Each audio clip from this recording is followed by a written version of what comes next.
नमस्कार, मेरा नाम है अमिताभ और target UPSC prelims 2025 current affairs revision series के कला संस्कृति खंड के आज तीसरे पार्ट में आपका स्वागत है। जैसा कि आप जानते हैं कि पिछले हमारे 2 पार्ट्स आ चुके हैं। अगर अब तक आपने उन्हें नहीं देखा तो जाकर देख लें, जिससे कि आपको आगामी परीक्षा में जो पिछले वर्ष के महत्वपूर्ण 25 ऐसे टॉपिक्स थे उनके रिवीजन में काफी मदद मिलेगी। शुरुआत करते हैं कला संस्कृति के तीसरे खंड में आज के कुछ अन्य महत्वपूर्ण टॉपिक्स के साथ। चलिए शुरुआत करते हैं, देखते हैं पहला टॉपिक हमारा कौन सा है और क्यों चर्चा में रहा है। देखिए, सबसे आज का हमारा जो पहला टॉपिक है वो है वाइकोम सत्याग्रह से रिलेटेड, क्योंकि इस सत्याग्रह को 100 वर्ष पूर्ण हुए हैं। अब आप जानते हैं कि ये तमिलनाडु और केरला दोनों के चीफ मिनिस्टर ने यूनाइट तरीके से इसको वाइकोम सत्याग्रह के 100 ईयर्स पूरे होने के उपलक्ष्य में इसको सेलिब्रेट किया। अब देखिए ये क्या था, तो ये अपने आप में जब कोई भी ऐसा महत्वपूर्ण आंदोलन होता है जिसको 100 वर्ष पूरे होते हैं तो वो अपने आप में महत्वपूर्ण हो जाता है आपकी परीक्षा के लिए। तो देखिए कि अगर वाइकोम सत्याग्रह की बात करें तो तात्कालिक जो रूप से जो त्रावणकोर एरिया था, वर्तमान में अगर हम बात करें तो राज्यों के संदर्भ में देखें तो केरल राज्य, वहां पर एक वाइकोम मंदिर था, उसके पास में एक मार्ग था, एक सड़क थी, जहां पर सभी जातियों के लिए उसको खोलने को लेकर कुछ जातियों के जो लीडर्स थे वो आगे आए, उन्होंने प्रदर्शन किया और धीरे धीरे इसने पूरे देश में एक आंदोलन का रूप लिया, जिसमें कि टीके माधवन, इसके अलावा हम कह सकते हैं के लप्पन, इस तरह के तमाम ऐसे नेता थे जो अग्रणी थे। जैसे कि आप जानते हैं कि के लप्पन जो है उनको तो केरल का गांधी भी कहा जाता है। तो आइए देखते हैं क्या है महत्वपूर्ण इसमें फैक्ट्स। तो देखिए 100 वर्ष पूरे हो रहे हैं, इसलिए ये पूरा का पूरा टॉपिक ही आपके लिए महत्वपूर्ण है, इसको आप पढ़ लेंगे। केरल और तमिलनाडु के मुख्यमंत्री ने संयुक्त रूप से शताब्दी समारोह एक हुआ, उसका उद्घाटन किया। अब इसका नेतृत्व आप जानते हैं कि इस आंदोलन का नेतृत्व किसने किया था, तो टीके माधवन, केपी केशव मेनन और के लप्पन जैसे अग्रणी और अनुभवी नेताओं के द्वारा से इस आंदोलन का नेतृत्व किया गया था। अब इसमें क्या था, अब के लप्पन को केरल का गांधी भी कहा जाता है, ये फैक्ट भी आपकी परीक्षा में पूछा जा सकता है। दरअसल मंदिर प्रवेश का मुद्दा था जिसमें कि एझावा नेता, एझावा जाति से संबंधित थे, टीके माधवन थे। 1917 में इन्होंने एक अखबार था, इनका अखबार जिसका नाम था देशाभिमानी, उसके संपादकीय में ये मुद्दा उठाया था, टीके माधवन ने उठाया था। अब इनके अखबार का नाम भी आपसे पूछा जा सकता था, पूछा जा सकता है आगामी परीक्षा में। फिर 1921 में टीके माधवन ने ही अपने नेतृत्व में त्रावणकोर कांग्रेस कमेटी में भी ये मुद्दा उठाया। अब देखिए मंदिर में प्रवेश पर लगे जो प्रतिबंध थे, जो विशेष तौर पर कुछ जातियों को इस मंदिर और उसके पास एक मार्ग था, एक सड़क थी, उस पर प्रवेश करना वर्जित था, तो उसको हटाने के लिए इन्होंने एक अभियान चलाया। फिर 1923 में क्या हुआ, कांग्रेस का काकीनाडा अधिवेशन। काकीनाडा अधिवेशन में भी केरल की जो प्रांतीय कांग्रेस कमेटी थी, जो प्रांतीय कांग्रेस समिति थी, उसने अस्पृश्यता विरोध को एक संकल्प के रूप में अपनाया। तो हम कह सकते हैं कि कांग्रेस के मंच पर भी ये मुद्दा आ गया। इसके अलावा केरल के प्रसिद्ध स्वतंत्रता सेनानी जॉर्ज जोसेफ थे, उन्होंने भी फिर जब केशव मेनन की अनुपस्थिति थी तो इसको हम कह सकते हैं कि सत्याग्रह को आगे बढ़ाया, मंदिर प्रवेश सत्याग्रह का नेतृत्व किया। इसके अलावा कुछ अन्य नाम हैं जैसे ईवी रामास्वामी नायकर, जिनको पेरियार भी कहा जाता था, ये वाइकोम सत्याग्रह के अग्रणी नेताओं में थे। इन्होंने भी इस आंदोलन को आगे बढ़ाने में इनका काफी योगदान है और ये प्रमुख नेता के तौर पर जाने जाते हैं। तो वाइकोम विरार भी कहा जाता है इस सत्याग्रह में इनकी अहम भूमिका को देखते हुए। तो याद रखेंगे आप ये तथ्य भी। वाइकोम सत्याग्रह में गिरफ्तार किए गए सभी व्यक्तियों में से अगर देखेंगे, गिरफ्तार किए गए जो सभी व्यक्ति थे, अगर सजा किसी को हुई तो इन्हीं को ही, पेरियार को ही कठोर कारावास की सजा दी गई थी। अब इसमें महात्मा गांधी भी शरीक हुए थे। 1921 में महात्मा गांधी भी इसमें शामिल हो जाते हैं और इस पूरे वाइकोम सत्याग्रह को और विस्तार प्राप्त होता है। इसमें गांधी जी ने मंदिर में प्रवेश के लिए जो माधवन थे, उनके नेतृत्व में, के माधवन के नेतृत्व में जन आंदोलन हुआ, उसका भी गांधी जी ने समर्थन किया। इसके अलावा श्री नारायण गुरु, मन्नातु पद्मनाभम, ईवी रामास्वामी नायकर आदि भी इस आंदोलन के समर्थक थे। तो ये सारे नाम आपके लिए महत्वपूर्ण है, ये सारे नाम आपके विकल्प में दिख सकते हैं आपको। श्री नारायण गुरु भी इससे संबंधित थे, मन्नातु पद्मनाभम भी संबंधित थे, ईवी रामास्वामी नायकर भी संबंधित थे। ये सारे लोग वाइकोम सत्याग्रह से कहीं ना कहीं संबंधित थे। अब अगर महिला आंदोलनकारियों की बात करें तो इस आंदोलन में महिला आंदोलनकारी भी शरीक हुई थी। उसमें भी कुछ नाम है जो आपको याद रखना है, जैसे नागम्मई। नागम्मई कौन थी, तो पेरियार जी की ही ये पत्नी थी। और कन्नमल, कन्नमल कौन थी, तो वो उनकी बहन थी। ये दोनों लोग भी महिला आंदोलनकारियों के रूप में इसको नेतृत्व प्रदान कर रही थी। तो वाइकोम सत्याग्रह से जुड़ी महिलाओं को का जो योगदान है उसमें इनका नाम आपको देखने को मिल सकता है। अब ये सत्याग्रह क्या था, तो आपको शुरू में भूमिका में ही बताया गया कि वाइकोम मंदिर में प्रवेश के लिए शुरू किया गया एक हिंसक सत्याग्रह के रूप में शुरुआत की गई थी। और इसमें चाहे टीके माधवन हो, कुंजप्पू जो कि पुलैया जाति से आते थे, बहुलेयान जो कि एझावा जाति से आते थे, इन लोगों ने इसको नेतृत्व प्रदान किया था। कब शुरुआत हुई? तो 30 मार्च 1924 को इसकी शुरुआत त्रावणकोर जो रियासत थी, जो वर्तमान में केरल के तौर पर जाना जा रहा है, एक शहर वहां था वायकोम, वहीं पर इसकी शुरुआत हुई थी। इस सत्याग्रह जो था हिंदू धर्म में जो निम्न जाति के लोग समझे जाते थे, उन्हीं के द्वारा इसको शुरू किया गया।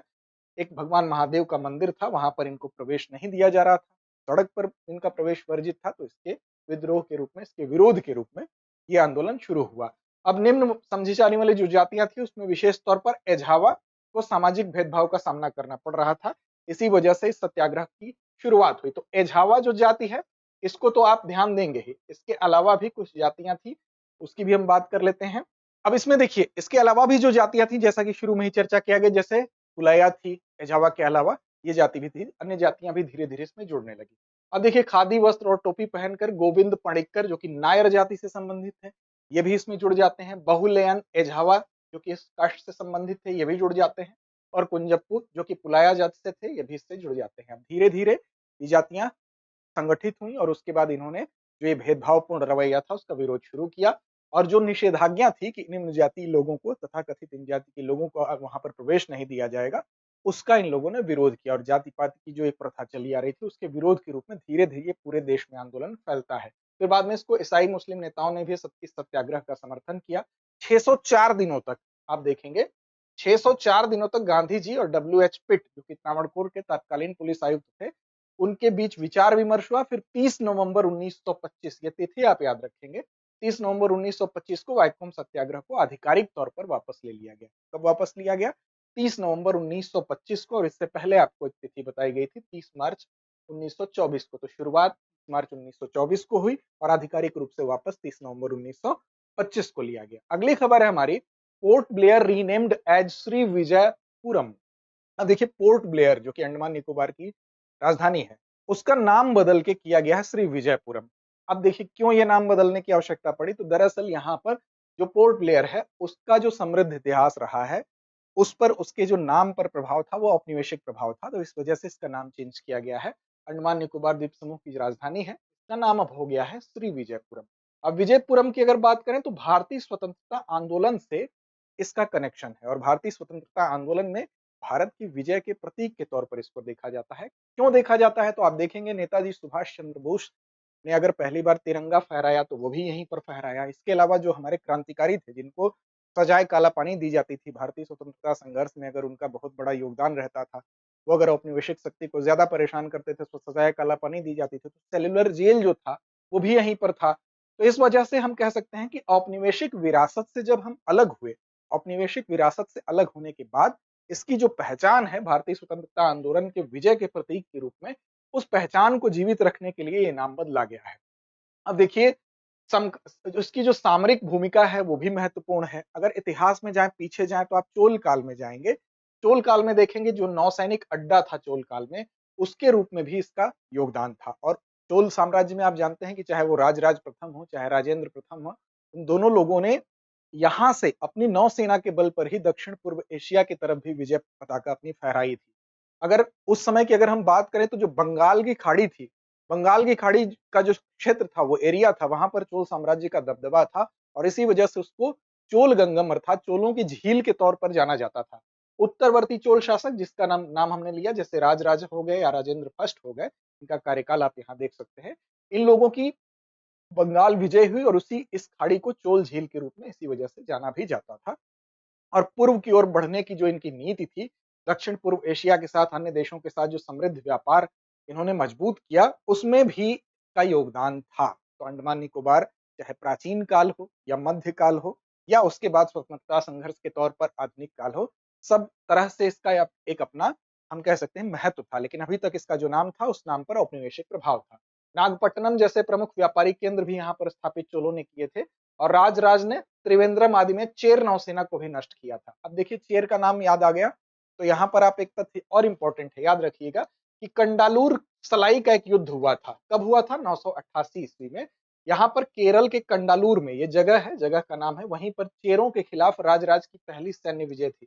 इसलिए कभी कभी फैक्ट के रूप में यह शामिल किया जा सकता है। तो कंडालूर सलाई का जो युद्ध है वो केरल के कंडालूर में हुआ था और चेरों के खिलाफ राजराज की जो ये पहली सैन्य विजय है, इसलिए महत्वपूर्ण है। इसके अलावा श्रीलंका पर भी आक्रमण किया इन्होंने, साथ ही साथ उसके उत्तरी भाग पर अधिकार भी कर लिया। इसके अलावा मालदीव पर भी विजय प्राप्त की थी और राजेंद्र फर्स्ट की श्रीलंका पर नौसैनिक विजय ने पूरे द्वीप को चोल साम्राज्य का एक प्रांत बना दिया। तो हम कह सकते हैं कि भारत के बाहर भी अगर चोलों ने विजय प्राप्त कर ली तो वो अपने नौसेना के बल पर की, और इसमें अंडमान निकोबार का कहीं ना कहीं बहुत बड़ा योगदान था। अब देखिए, मलय प्रायद्वीप और पड़ोसी द्वीपों तक फैले जो शैलेंद्र साम्राज्य थे, उनके खिलाफ भी इन लोगों ने, चोलों ने बड़ा अभियान शुरू किया था। मलय प्रायद्वीप की अगर बात करें तो दक्षिण पूर्व एशिया में इसकी स्थिति है। थाईलैंड, मलेशिया, म्यांमार का भी कुछ हिस्सा इसमें आता है। इसके परिणाम स्वरूप क्या हुआ, मलय प्रायद्वीप और सुमात्रा के कई क्षेत्रों पर चोल साम्राज्य के ये जो लीडर्स थे, इन्होंने विजय प्राप्त कर ली थी। आगे बढ़ते हैं। अगली खबर हमारी है वो है जुड़ी हुई रामचरितमानस, पंचतंत्र और सहृदयालोक लोकन से। अब देखिए, इन तीनों ही पुस्तकों को, जो विश्व के जो इंपॉर्टेंट दस्तावेज होते हैं, उस इंपॉर्टेंट दस्तावेज को सहेजने के लिए एक व्यवस्था बनाई गई है, जो है यूनेस्को की मेमोरी ऑफ द वर्ल्ड, यानी MOW, Asia Pacific regional register उसका है। उस एशिया पैसिफिक रीजनल रजिस्टर में इन तीनों पुस्तकों को सम्मिलित कर लिया गया है। इस खबर के आलोक में इसको फैक्ट को आप देख सकते हैं, जिसमें कि रामचरितमानस, पंचतंत्र और सहृदयालोकलोकन, इन तीनों ही कृतियों को शामिल करने की वजह से ये इंपॉर्टेंट है। अब देखिए, इसमें अगर शामिल करने का निर्णय लिया गया है, वो कहां पर लिया गया है, तो ये प्रश्न है। तो मंगोलिया की जो कैपिटल है उलन बटोर, वहां पर इसको एक जो आयोजित हुआ सम्मेलन, 10वीं बैठक जो हुई थी, किसकी, memory of the world committee for Asia and the Pacific, यानी MOWCAP की जो बैठक हुई, चौथी बैठक थी, तो याद रखिएगा 10वीं बैठक थी। उसमें यह निर्णय लिया गया कि रामचरितमानस, पंचतंत्र और सहृदयालोकलोकन को इस रजिस्टर में शामिल किया जाएगा। क्या है MOW प्रोग्राम, तो इसको देख लेते हैं। तो ये किसने शुरू किया, तो यूनेस्को ने शुरू किया। कब शुरू किया, 1992 में शुरू किया। और इसमें 3 तरह के रजिस्टर शामिल हैं, अर्थात एक तो अंतरराष्ट्रीय स्तर पर जो चीजें होती हैं महत्वपूर्ण, एक क्षेत्रीय स्तर पर और एक राष्ट्रीय रजिस्टर होता है। तो 3 तरह के रजिस्टर इसमें शामिल होते हैं। अब अंतरराष्ट्रीय रजिस्टर में भारत की कई कृतियां हैं, कई कृतियां और पांडुलिपियां शामिल हैं, जैसे तमिल मेडिकल मैन्यूस्क्रिप्ट कलेक्शन है, शैव पांडुलिपियां है, ऋग्वेद है। ये किस श्रेणी में है, तो ये अंतरराष्ट्रीय श्रेणी, याद रखिएगा। अब इसमें इस प्रोग्राम का मुख्य लक्ष्य क्या है, उद्देश्य क्या है, तो विश्व के भर की जितने भी दस्तावेजी विरासत हैं, मतलब ऐसी विरासत जो कि बहुत पुरानी है, दस्तावेजों के तौर पर है, उनका संरक्षण किया जाए, उनको सुरक्षित रखा जाए, इसलिए इसको बनाया गया है। और ये जो दस्तावेजी विरासत होंगी, इस तक सबकी पहुंच सुनिश्चित हो सके, ताकि इनके बारे में, ये जो पुराने दस्तावेज हैं जो महत्वपूर्ण हैं, उनके बारे में ज्यादा से ज्यादा लोगों को जानकारी प्राप्त हो सके। अब इसमें रामचरितमानस को शामिल किया गया है। तो रामचरितमानस की अगर बात कर ले तो इसकी रचना कब हुई, 16वीं शताब्दी में हुई थी। गोस्वामी तुलसीदास जी ने रचना की थी रामायण की, ध्यान रखिए, क्षमा करिएगा, वाल्मीकि जी ने रचना की थी रामायण की, गोस्वामी तुलसीदास जी ने रामचरितमानस। यहाँ को किसको शामिल किया गया है, रामचरितमानस को। तो याद रखिएगा, गोस्वामी तुलसीदास जी ने इसकी रचना की थी, किस भाषा में है, तो अवधी भाषा में। और ये एक महाकाव्य है, महाकाव्य की श्रेणी में आता है, जिसमें कि 7 खंड या अध्याय, जिसको कि कांड कहते हैं, कांड के रूप में इसको अलग अलग इनके अध्यायों का नाम है, चाहे बाल कांड हो गया, अयोध्या कांड हो गया, अरण्य हो गया, किष्किंधा हो गया, सुंदर कांड हो गया, लंका कांड हो गया, उत्तर कांड हो गया। ये 7 कांड है, ये 7 अध्याय है। इसमें रामायण से जुड़ी हुई घटनाओं का काव्यात्मक ढंग से वर्णन किया गया है, किस भाषा में, अवधी भाषा में, रामचरितमानस में। दूसरा है पंचतंत्र। पंचतंत्र की खास बात क्या है, तो पंचतंत्र जो है बेसिकली आचार्य विष्णु शर्मा ने लिखा है, संस्कृत भाषा में लिखा है, और एक काफी विख्यात ग्रंथ है, जिसमें कि जीवंत भारतीय जो दंत कथाएं होती हैं, उसके क्षेत्र में सबसे पुराना जो है ये माना जाता है। अर्थात सबसे पुराने संग्रहों में अगर दंत कथाओं की बात होगी तो उसमें पंचतंत्र शीर्ष पर काबिज है, ध्यान रखिएगा। दंत कथाएं क्या होती हैं, तो इसका मतलब जो मौखिक रूप से जो कथाएं लोक परंपरा के माध्यम से एक पीढ़ी से दूसरी पीढ़ी में चली जाती हैं, बेसिकली ये उस क्षेत्र के, उस जगह के विश्वास, मूल्य और कल्पना को दर्शाती है। इसीलिए दंत कथाओं का भी अपना एक महत्व है। तो उस दिशा में पंचतंत्र बहुत इंपॉर्टेंट है। अब ये 5 भागों से मिलकर बना है। इस ग्रंथ की सबसे अनोखी विशेषता क्या है, कहानी के भीतर कहानी। इसमें जो कहानियां हैं, कहानियों के अंदर भी कहानियां, ये इसकी एक बहुत खास विशेषता है। तीसरा है सहृदयालोक लोकन। ये आचार्य आनंद वर्धन, ध्यान रखिएगा, ये इंपॉर्टेंट बहुत है। आचार्य आनंद वर्धन ने इसको भी संस्कृत में लिखा है, और भारतीय काव्य शास्त्र की एक कालजयी रचना है। किससे संबंधित है, तो काव्य शास्त्र से, भारतीय काव्य शास्त्र से। दार्शनिक अभिनव गुप्त ने इस पर एक भाष्य भी लिखा है। सहृदयालोक लोकन पर किसने भाष्य लिखा है, दार्शनिक अभिनव गुप्त ने इस पर एक भाष्य भी लिखा है। अगली खबर हमारी है कि संयुक्त राष्ट्र ने 2014 में 21 जून को अंतर्राष्ट्रीय योग दिवस घोषित किया था और अंतर्राष्ट्रीय योग दिवस से ही संबंधित है कि prime minister led to lead 10th international day of yoga celebration in Srinagar. अब देखिए श्रीनगर में ये मनाया गया था 10वां अंतर्राष्ट्रीय योग दिवस। तो ये आपसे पूछा जा सकता है सीधे तौर पर कि कहाँ मनाया गया। पिछले वर्ष की 2024 की बात हो रही है। तो भारत ने अंतर्राष्ट्रीय योग दिवस मनाने के लिए अगर बात करें तो संयुक्त राष्ट्र महासभा में एक संकल्प का मसौदा पेश किया था। तो इस लिहाज से ये योग दिवस इंपॉर्टेंट होता है क्योंकि भारत ने ही संयुक्त राष्ट्र में इसका मसौदा प्रस्तुत किया था।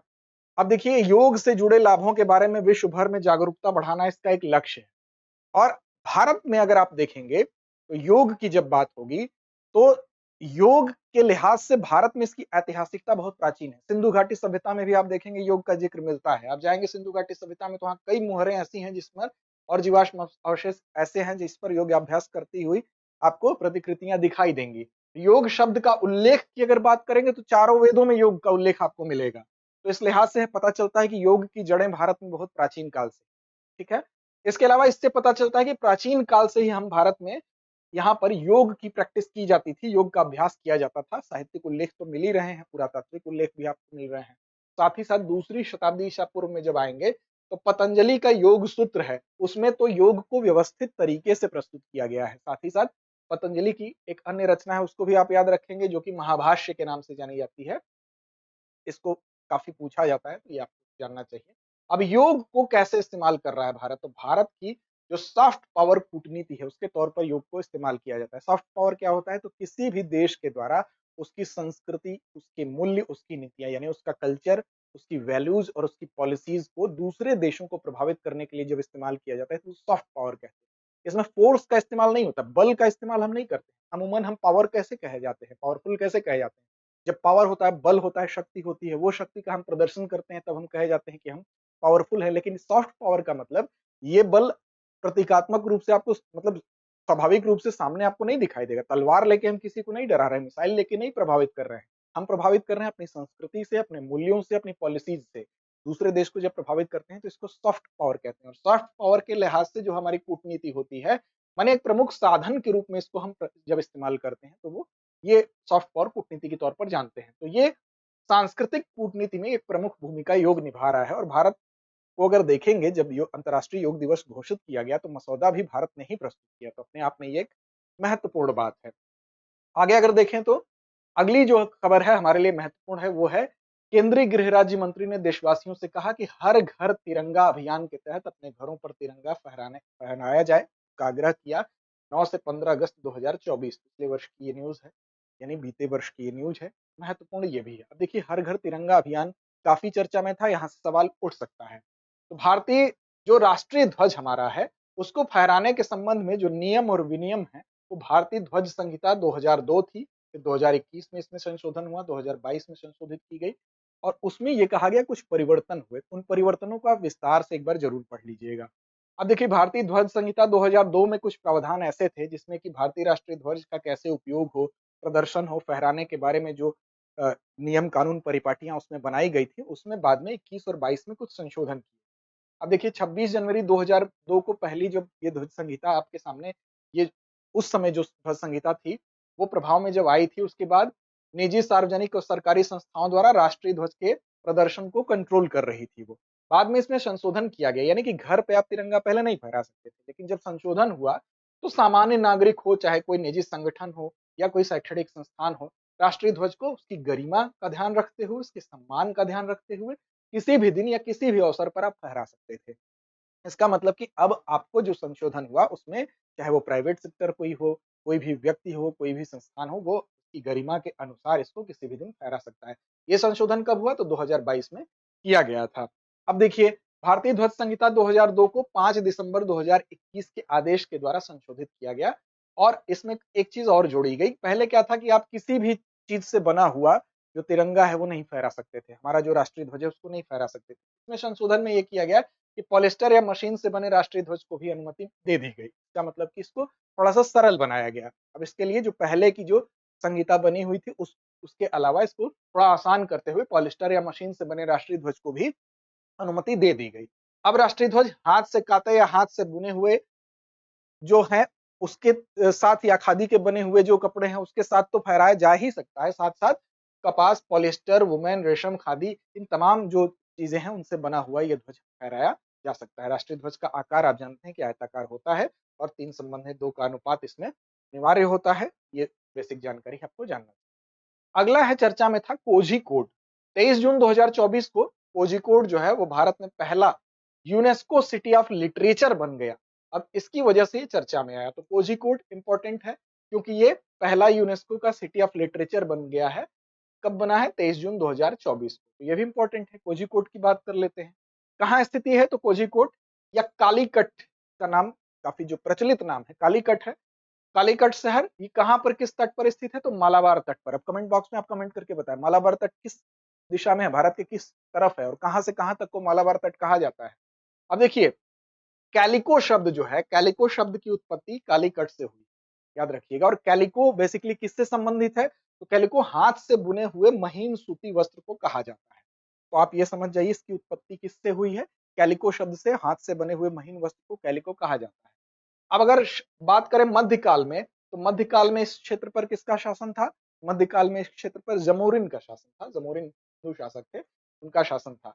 इसको मसालों के शहर के तौर पर भी जाना जाता है। याद रखिएगा, यह शहर यहूदियों, अरबों, फोनिशियन और चीन के लोगों के साथ साथ 500 से अधिक वर्षों से काली मिर्च और इलायची जैसे मसालों के व्यापार में शामिल रहा। यानी कि मसालों के व्यापार के लिए कोझिकोड या कालीकट ये जाना जाता रहा है। ठीक है। आने वाले यहाँ पर जो विदेशी यात्री रहे हैं उन्होंने भी इसका उल्लेख किया है। अब देखिए, चाहे वो इब्न बतूता हो, उसने अपने पुस्तक रहला में उल्लेख किया। 14वीं शताब्दी में यहाँ पर आया था, कोझिकोड शहर की उसने यात्रा की थी।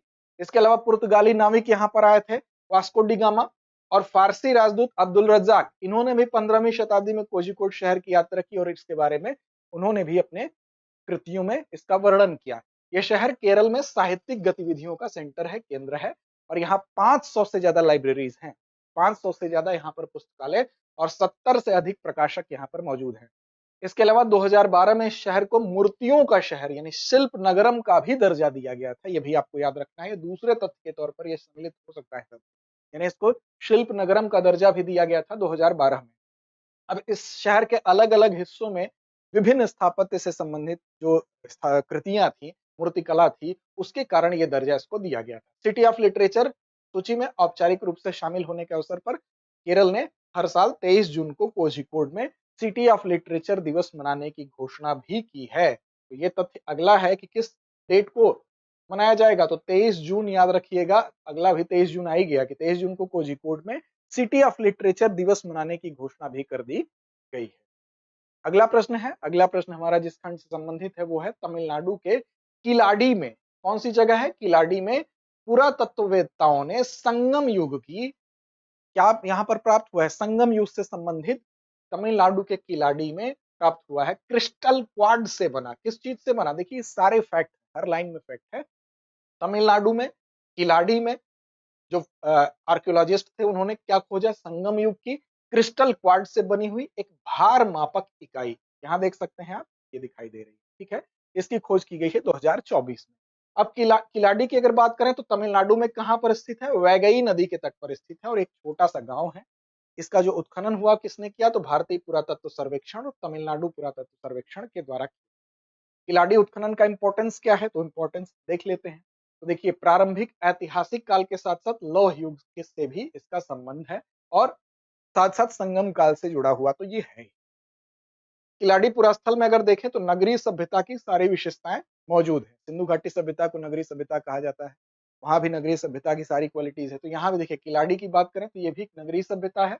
और यहाँ जब उत्खनन हुआ तो उसमें क्या मिला? बुनाई उद्योग के विविध चरण का पता तो चला ही, फिर रंगाई उद्योग, कांच के मनकों के उद्योग, यानी कि यहाँ पर उद्योग भी पल्लवित पुष्पित है। और उद्योग किसका लक्षण होता है? नगरों का लक्षण होता है। तो नगरीय सभ्यता के ये लक्षण, यानी चाहे वो बुनाई उद्योग हो, रंगाई उद्योग हो या कांच के मनकों का उद्योग हो, वो यहाँ पर साक्ष्य उसके मिले हैं। अब यहाँ पर जो मृदभांड मिले हैं यानी मिट्टी के जो बर्तन मिले हैं, वो तमिल ब्राह्मी लिपि में उस पर लेख भी मिले हैं। और इस युग की प्रसिद्ध महिला कवियत्रियों में शामिल कौन कौन है संगम युग में? याद रखिएगा, संगम युग की जब बात आ रही है तो संगम युग भी आप पढ़ लेंगे, जो इंपॉर्टेंट चीजें हैं।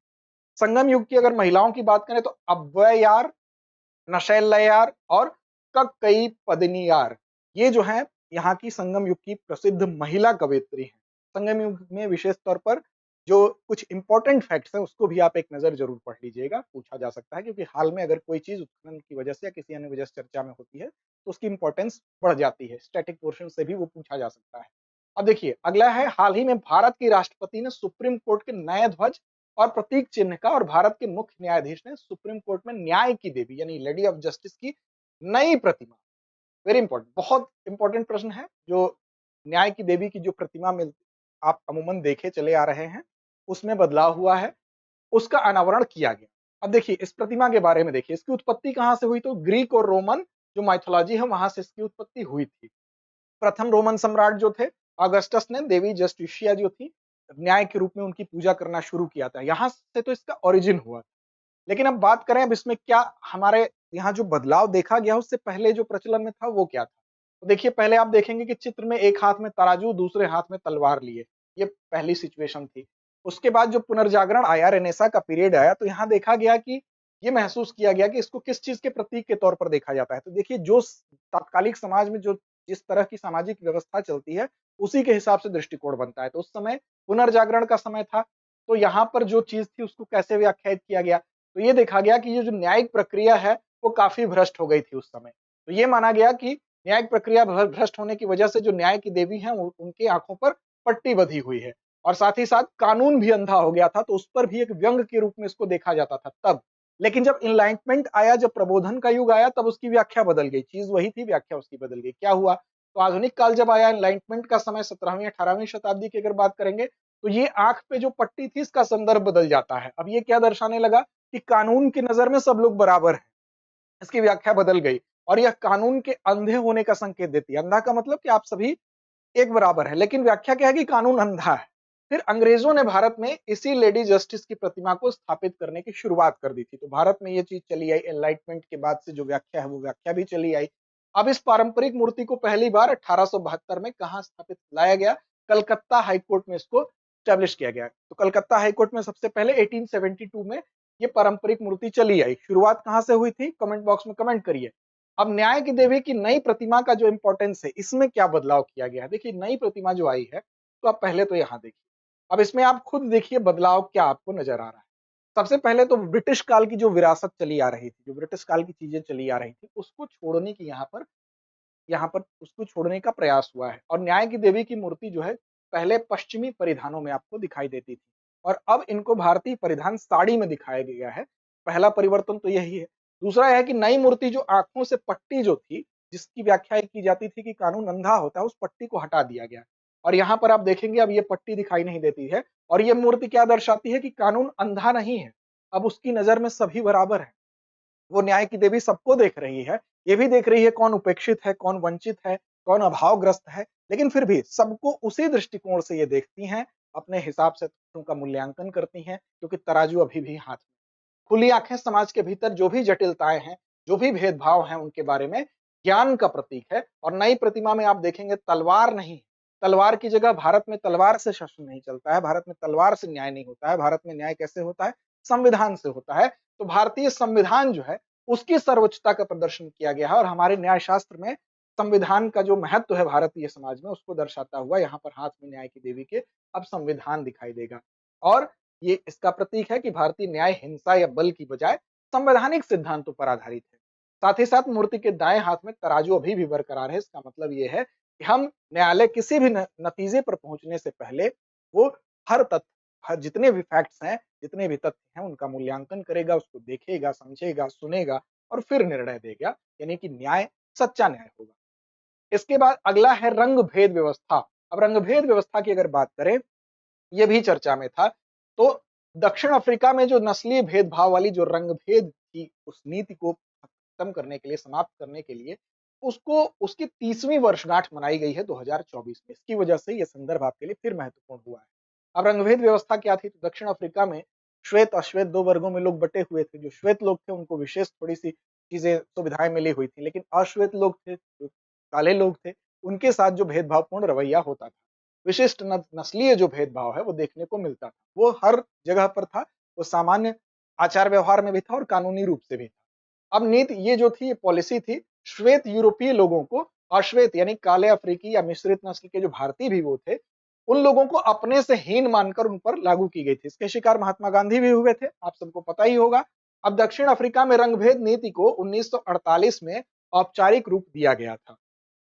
अब देखिए, हालांकि रंगभेद की नीति की नींव वहां की पिछली औपनिवेशिक सरकारों ने 19वीं और 20वीं सदी के पूर्वार्ध में अलग अलग कानून पारित करके रखे, ठीक है। रंगभेद के प्रावधान में क्या था, तो अश्वेतों को श्वेतों के क्षेत्र में आने जाने पर भी प्रतिबंध लगा दिया गया। जो लोग अश्वेत थे यानी कि काले थे, वो गोरे लोगों के क्षेत्र में आ जा भी नहीं सकते थे।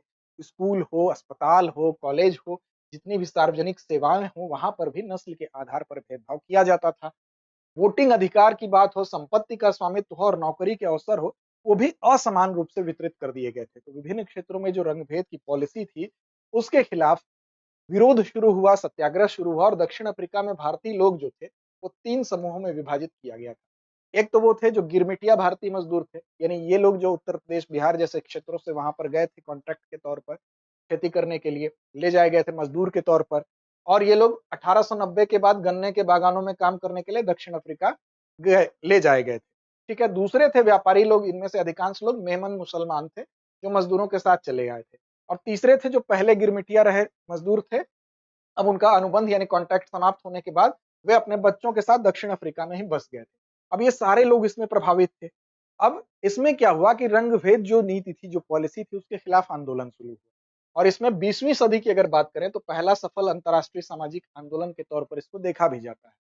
इसका उद्देश्य क्या था, तो दक्षिण अफ्रीका में जो नस्लीय रंगभेद है, उस पर आधारित जो शासन है, उसको समाप्त करना और एक उसके खिलाफ एक आंतरिक अभियान के तौर पर जो रंगभेद समर्थक शासन है, उसको उस पर प्रतिबंध लगाने के लिए अन्य देशों में भी अभियान चलाना। यानी कि जो लोग रंगभेद की पॉलिसी को सपोर्ट कर रहे हैं, तो दूसरे देशों में भी जाकर उसके खिलाफ अभियान चलाना कि ये सपोर्ट नहीं होना चाहिए। 1990 तक रंगभेद कानून को निरस्त कर दिए गए, इसमें कि नेल्सन मंडेला एक प्रमुख नाम है, जिनको कि जेल से रिहा भी कर दिया गया 1990 तक। और 1994 में फिर वो दक्षिण अफ्रीका के राष्ट्रपति भी बन गए, उनके लंबे संघर्ष के बाद ये हुआ। महात्मा गांधी की बात करें तो इन्होंने भी दक्षिण अफ्रीका में पहला उपनिवेशवाद विरोधी आंदोलन और नस्लीय भेदभाव विरोधी आंदोलन शुरू किया था। इसके अलावा 1894 में नेटाल इंडियन कांग्रेस की स्थापना भी वहां की थी। इंडियन ओपिनियन नाम का एक जो समाचार पत्र था 1903 में, वो भी प्रकाशित किया था। 1906 में गांधी जी के नेतृत्व में ही हजारों सत्याग्रहियों ने एशियाटिक रजिस्ट्रेशन एक्ट जो था, जिसके तहत कि यहाँ का कोई भी जो व्यक्ति था, उसके लिए हमेशा एक डॉक्यूमेंट अपने पास रखना होता था, जिसमें उसका फिंगरप्रिंट होता था, ताकि ये प्रूफ हो सके कि वो यहाँ का नागरिक है। जबकि ये व्यवस्था श्वेत लोगों के लिए नहीं थी। तो अश्वेतों पर एक सर्टिफिकेट लेके घूमना, ये भी एक ऐसी बात थी कि आपको अलग एक कानूनी रूप से एक आपके साथ भेदभाव हो रहा था। तो गांधी जी डरबन दक्षिण अफ्रीका में फिनिक्स आश्रम भी स्थापित किए थे और गांधी जी ने वहां पर रंग भेद जो नीति थी, उसके खिलाफ एक मुहिम भी चलाई थी, सत्याग्रह चलाया था, आपको पता होगा। तो ये 1915 में फिर दक्षिण अफ्रीका से भारत आ गए थे और भारत दुनिया का पहला ऐसा देश था जिसने 1946 में दक्षिण अफ्रीका की रंगभेद सरकार, जो रंगभेद नीति की समर्थक सरकार थी, उसके साथ व्यापारिक संबंध अपने समाप्त कर लिए थे। तो भारत एक तरह से पहला ऐसा देश है जिसने कि व्यापारिक संबंध समाप्त करके इसका विरोध दर्ज किया कि आप अगर रंगभेद के साथ हैं तो हम आपके साथ व्यापारिक संबंध नहीं रखेंगे। अब नेल्सन मंडेला की जहां तक बात है, तो जन्म इनका 1918 में दक्षिण अफ्रीका के ईस्टर्न केप में हुआ था और इनको रंगभेद विरोधी आंदोलन के प्रतीक के तौर पर वहां पर देखा जाता है। 1994 में ये दक्षिण अफ्रीका के पहले, कह सकते हैं लोकतांत्रिक रूप से पहले निर्वाचित राष्ट्रपति भी बन गए, जो अश्वेत भी थे। और 1944 में अफ्रीकी राष्ट्रीय कांग्रेस में शामिल हुए थे और अफ्रीकी नेशनल जो कांग्रेस थी, उसकी यूथ लीग के गठन में भी इन्होंने, इनका पूरा योगदान था। और रंगभेद कानून के खिलाफ, यानी जो रंगभेद के खिलाफ, रंगभेद का जो कानून बना था उसके खिलाफ इन्होंने क्या किया, एनसी अहिंसक विरोध एक हुआ था, उसका इन्होंने नेतृत्व भी किया था। 1964 में इनको आजीवन कारावास की सजा सुनाई गई और 27 साल ये जेल में रहे। उसके बाद 1990 में जेल से रिहा हुए, फिर 1994 में तो ये राष्ट्रपति भी बने। अब जेल से रिहा होने के बाद इनके जो शांति प्रयास थे, उसके लिए 1990 में भारत रत्न भी इनको दिया गया है, ये आप याद रखिएगा। कब दिया गया, 1990 में दिया गया। किसको, नेल्सन मंडेला को। फिर अंतर्राष्ट्रीय गांधी शांति पुरस्कार 2000 में मिला है। साथ ही साथ इनको ये भी एक खास बात है कि गांधी जी की शिक्षाओं के प्रबल अनुयायी के तौर पर भी जाने जाते हैं और दक्षिण अफ्रीका का गांधी भी इनको इसीलिए बुलाया जाता है। 1993 में नोबेल शांति पुरस्कार से भी सम्मानित हो चुके हैं और संयुक्त राष्ट्र हर साल 18 जुलाई की जो तिथि है, उसको अंतर्राष्ट्रीय नेल्सन मंडेला दिवस के तौर पर भी मनाता है, तो आप उससे इन सारी चीजों से इनके शख्सियत का अंदाजा लगा सकते हैं। अब ये कुछ अन्य महत्वपूर्ण विषय थे जो हम आपके सामने लेकर आए थे। अब बारी अभ्यास प्रश्न की है और इस अभ्यास प्रश्न का जवाब आपसे अपेक्षित है कमेंट बॉक्स में। साथ ही साथ पिछले अगर एपिसोड आप नहीं देखे हैं तो आप जाके प्लेलिस्ट से उनको देख सकते हैं और अपनी तैयारी को रिवीजन के माध्यम से और धार दे सकते हैं। प्रश्न आपके लिए है कि वाइकोम सत्याग्रह में मुख्यतः किस जाति को सामाजिक भेदभाव का सामना करना पड़ रहा था? विकल्प आपके सामने हैं, ब्राह्मण जाति, केरल मुस्लिम, एझावा जाति या नायर जाति। उम्मीद ही नहीं विश्वास है कि इस प्रश्न का सही और सटीक जवाब कमेंट बॉक्स में जरूर देंगे। लड़ते रहें, अपने लक्ष्य की ओर बढ़ते